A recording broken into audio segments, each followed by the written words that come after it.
It is well known that civilizations, nations, states,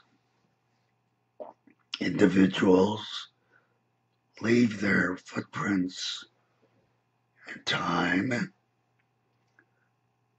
so that those who follow can understand what went on at that time.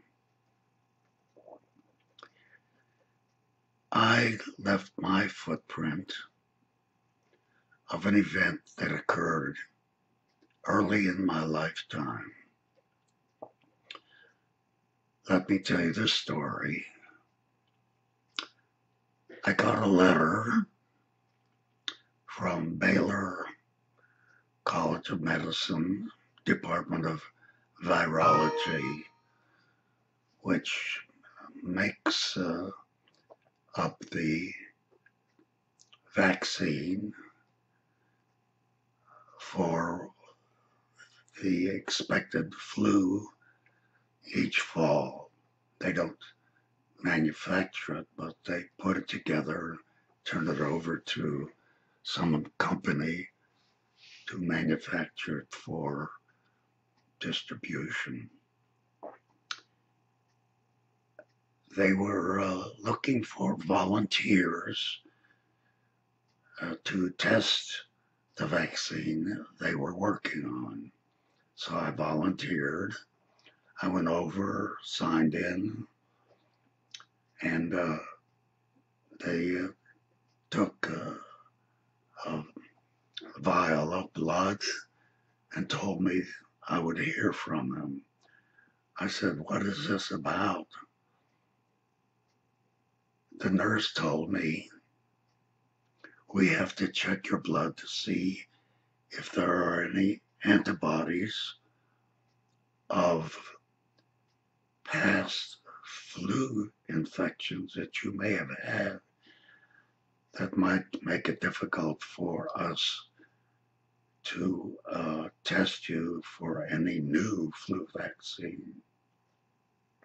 About 10 days later, I got a letter telling me that I had had the flu vaccine, flu infection in the past, and it listed the antibodies telling me which year of flu I had had. Interestingly enough, I had antibodies of the flu epidemic of 1917, which killed more than 50 million people. That was my footprint for my history. Let me tell you of that event. I was about 1 to 2 years old, and I came down with fever and didn't want to eat, and I wasn't my usual self. And Mother and Dad knew that it was probably the current flu epidemic. Mother wrapped me up, took me to the local doctor, and he said, "Yes, your baby has the flu. I don't have any treatment,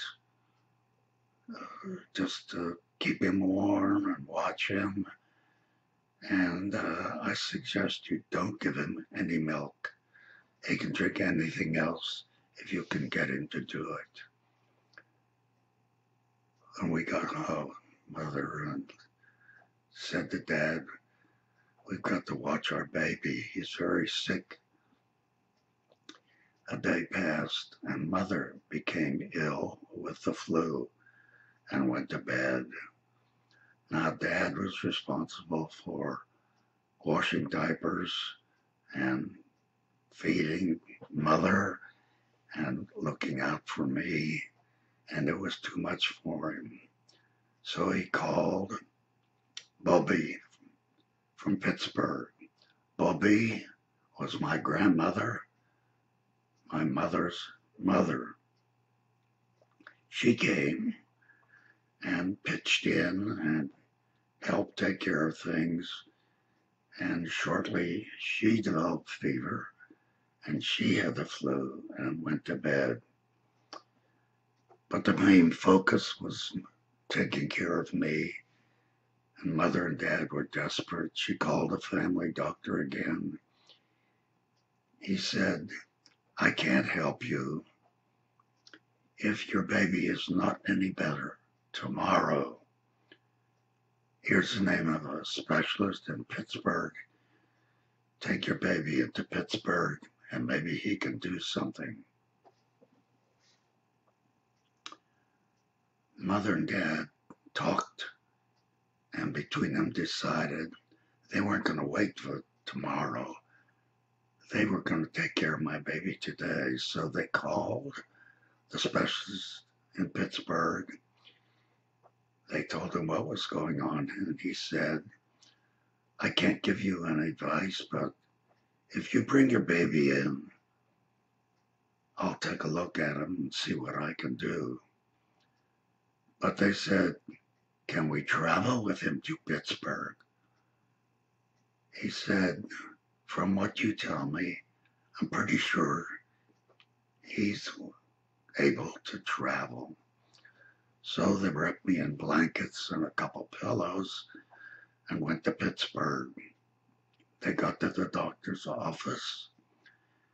When they put me down on the examining table, I opened my eyes and smiled and then began to cry that he was hungry. It was a miracle. So I went home, and the doctor said he could take milk. So I went home, and all of us recovered. And that's where I made my imprint on my life. I had antibodies in my blood from that episode of the flu.